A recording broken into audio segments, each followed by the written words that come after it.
more dragons. This is Unbound, the second book in the Songs of Chaos by Micheal R. Miller. The Songs of Chaos, when done, will be 5 books long. I know in my review of the first book, I said it was a complete trilogy. I was wrong. The person correcting me was very kind about it, but going into this series, just know that there will be 3 more after this one, and there's a novella also. I'm going to try out something here that I've seen a few other booktubers do, which is start this video with the spoiler-free review, give a spoiler warning, and then talk about some things that would be considered spoilers at the end. Because I don't think I need to make a whole separate video for each one of these books. Once the whole series is out, there'll be a big spoilery video for that one. This one will not be it. So I did like this book better than the first one, which is Ascendant.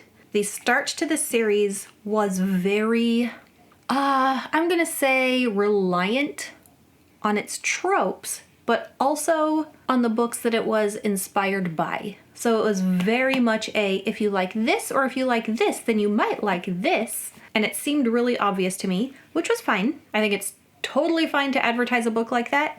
And I did go in with the expectation that after the first book, it would kind of become its own thing, which I think it is doing. And going into the second book, I don't get as much of that feeling of, well, it's obviously inspired by these other books that already exist. I see a lot more of Micheal Miller's own imagination in here.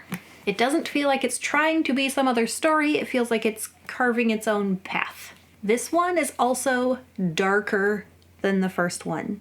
The first one I would have said was absolutely appropriate down to age 12, maybe even younger. I'm not sure I would say the same thing for this one. There are some things that parents might want to know before just handing this over to your kid to read. I'm not sure what I could say that's not a spoiler, but there is an evil character mind controlling another character, causing that character to do some pretty nasty stuff. Think Anakin Skywalker in episode 3. Those parts were a little hard to read. That's pretty much my only warning about the book. In this one, we also get 2 more point of view characters. These are characters that we met in the first book, but in the first book, we're basically just following Holt and his dragon Ash. In this one, we get Talia and Osric. Osric was unexpected to be a point of view character, and his chapters are the dark ones. They are heavy, they are emotional. That's no surprise given how the first book ended and what we learn about him at the end of the first book. We get a little bit of his backstory, and in all the chapters with Osric, it's hard to know whether to sympathize with him or to try to root for him or not. I think the book gives us a feeling of being torn about whether he deserves redemption or not. Osric, as a character, would probably say he doesn't. And there's a lot of this struggle to know how much of what Osric has done was himself versus how much was sovereign. And if his sins are his own, as in nobody was making him do that stuff, he just did it, does he deserve to be forgiven? I'm really glad we get chapters from Talia. She and Holt were together in the first book, and now they have separated to doing their own things. Talia has become queen, but by doing so, she has become an oath breaker. Princesses are not supposed to become dragon riders. Dragon riders are not supposed to become royalty. So all the other people around her are very torn on how to treat her. She's not made it easy for them. She took on the job for the good of her kingdom. She cares about her home and her people. She wants what's best for it. If she doesn't take the job, people will fight over that job and there will just be more war and strife. She did not take it to seize power. Other people don't care what her reasons are. Writers and rulers both are mad at her. So her chapters have a lot of her trying to manage her new role, what people expect of her, and how she is going to kind of find the balance between writer and ruler. And she's trying to fight the Scourge. She feels like this is her purpose. As someone leading her kingdom, as a writer, it is her job to fight the Scourge. She sees the Scourge as the threat. the thing that she has to go out and take care of. And she is so upset that the other rulers around her are so focused on like their own hierarchies. They're thinking about fighting each other over land, over the fact that she's an oath breaker. She sees them all wanting to fight each other, and she's so frustrated. She wishes she could get them to focus on the real enemy, the Scourge, Sovereign. She's also really upset with the writers who are so resistant to change. For centuries, it's been order defeats chaos. Anything that brings chaos is a threat. They've had this established order for a long, long time. It's worked so far. The Scourge has not just completely taken over. And to those older, experienced writers who have now risen to a position of power, challenging that order that they've had all this time feels like a direct personal challenge. And it feels like more of a threat than the Scourge itself. And Talia, I think, is represented really well as still a teenager. Something that I really appreciate about teenagers, thinking back to when I and my husband used to be one, and something that I think a lot of older people tend to look down on teens for sometimes, is how passionate they are about a cause. And the fact that a younger person is not going to get distracted by those things that the older people think are so much more important. Talia sees the Scourge, and she cannot comprehend that these other rulers and these other writers won't just work together, overcome their differences, and fight the Scourge together. They are so stuck in their ways, even if it brings a little chaos, even if hierarchies are messed up, can't they just defeat the enemy? I can definitely feel for Talia here. Oh, also, the fact that she's a teenager. She's 17 and during the book turns 18. She finds herself in a position where she has to make a political marriage. Being a princess, that's something she had expected. Then becoming a writer, she kind of didn't have to worry about that anymore. Now she's a queen, and now it's even more important. Strengthen the kingdom through a marriage. She doesn't want to. She's surprisingly, at least surprisingly to me, not as resistant to it as I expected her to be, but she is a person who does her duty. This is part of her duty. She'll marry whoever she needs to. It'd be nice if it was somebody she liked, but she will basically sacrifice herself to her marriage, to her country. And then Holt and Ash, our main characters from the first book. At the end of book 1, they get sent on a mission by the Life Elder. Go find the other elders, try to get them to join us. The Life Elder at least understands the problem here. He understands that they need to fight the Scourge. And Holt and Ash seem like the perfect pair to go contacting them. However, they get a bit distracted along the way by a side quest, which seems very on flavor for a series that has such a D&D inspired feel to the story. A lot of these books so far feel like a Dungeons & Dragons campaign in story form, especially the magic system. And so getting distracted by a side quest, it's like, of course they get distracted by a side quest. But it's a side quest that both Ash and Holt together see as being really important. Important enough to take a break from searching for the elders to try to accomplish this thing, because it would really, really help. And in those Holt and Ash chapters, this book starts to feel kind of like a heist story. So for those who like a good heist, maybe a third-ish of it is that way. And there's a couple of things that I really appreciate here. One is that Holt's history as a servant and a cook is still relevant. I feel like sometimes in a story like this, the way a character starts is just the setup.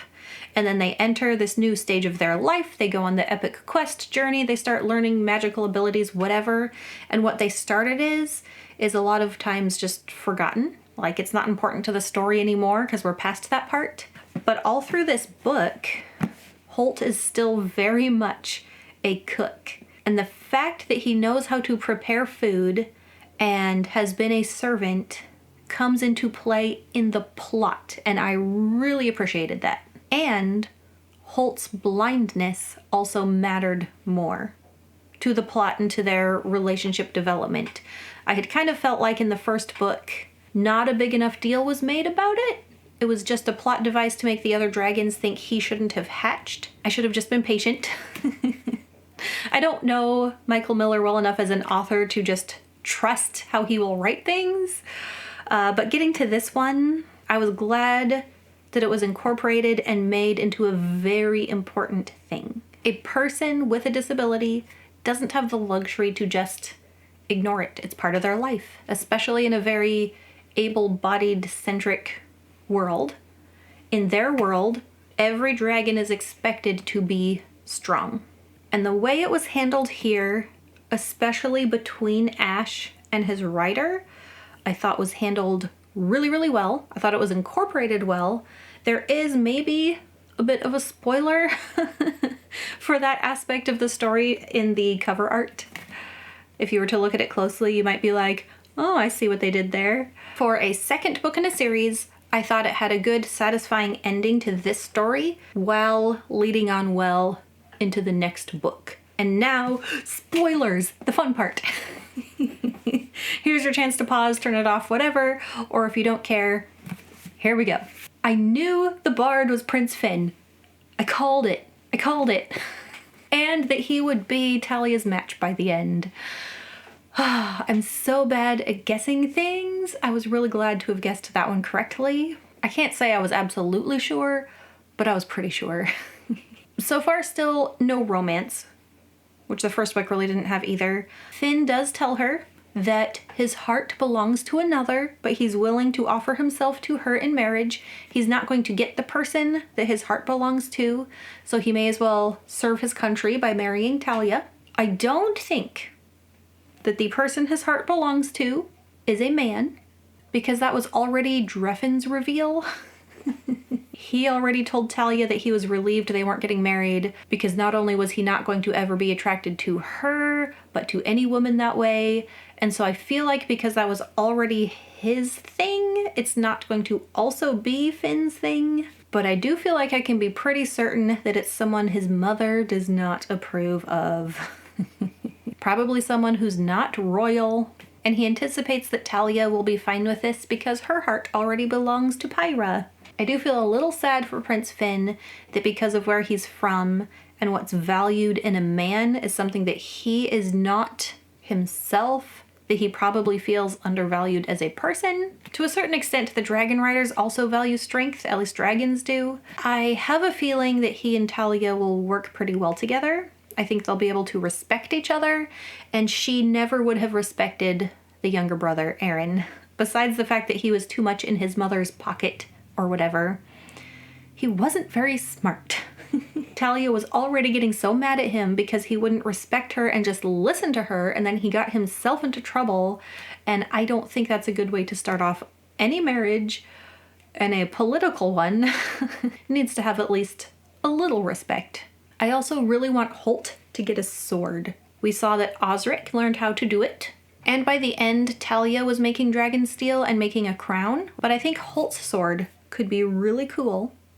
Partly because usually a rider makes their sword when they're an ascendant. And even before Holt and Ash get to champion rank, their bond was very pure. So having such a pure bond, already being a champion, by the time they're able to make their sword, I feel like it could hold a lot more power than normal dragon steel made by an ascendant. Could be wrong there, but I hope I'm right. And since we're on the spoiler section, I really liked when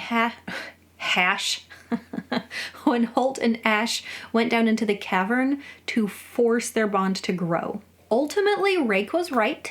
Maybe the Dragon Rider orders are too soft. He was right that they might either die or come out champions. I'm not saying I agree with his methods or that he should have forced that on them right then, but it did work. And that idea of having to rely fully on each other, all this time, Ash has had to rely on Holt more than Holt has had to rely on Ash. And the way in which they incorporated Ash's disability into a strength that Holt could then rely on Ash for, forcing them to rely more fully on each other, to depend on each other, It forced them to grow as a pair in a way that another dragon and rider can't copy, much to Talia's dismay. She wanted to know their secret so she could go do it too. Doesn't work that way. Holt and Ash had something unique to their bond to make theirs grow. And speaking of dragon bonds, I wanted Osric to get that little black dragon so bad. I didn't know how that was going to work. He had a current bond with Sovereign. I was kind of hoping that Sovereign would get killed by the end. And that would free up Osric to then have the little black dragon. And I feel like this is kind of the start, maybe, of Osric's redemption arc. Hopefully, we'll see. At least maybe the start for some healing for him. Osric really desperately needs what the little dragon has to offer, which is a pure bond and the type of love that has no requirements. What's the name for that? I'll think of it later. It'll pop in my head. But the dragon can just unreservedly love Osric, which I don't think Osric has ever had before. So I love that. Love it so much. Except their age difference. Osric is already getting older by now, and the dragon is a baby, which possibly means that when he just ages out of life, like Eidolon's rider, it sounded really sad when he said it. Nothing terrible happened. He lost his rider to old age. Dragons live longer than humans. And so because of the dragon and Osric's age difference, he may leave her behind for a longer time to be lonely and sad like Eidolon for a longer time. So that is the downside to their bond. I'm sure they can make up for it while they're together. Rake's reveal was interesting, that they had tried to press past the boundary of what has been possible before to have a human with a core. Don't really know where that's going. There's still 3 more books. We'll see. And I'm very certain that we don't actually know who the big bad is yet. In a series that's this long, especially when it's D&D inspired, there's always a bigger bad somewhere along the way. At first it was the Scourge, then it was Sovereign. Who's higher up than Sovereign? I don't know. Who's bigger and badder? I do hope when it comes time to taking down Sovereign, Osric gets to be the one to do it. Maybe with the help of his little black dragon. That little black dragon will be able to see in Osric's heart and hate what Sovereign did to Osric, and they'll be able to get revenge together. I don't know, we'll see. I'll be reading Defiant in the next month or two, so keep your eye out for that review. I will link Michael Miller's website, as well as the cover artist for Unbound and the artist for the map inside. Happy reading. See you next time.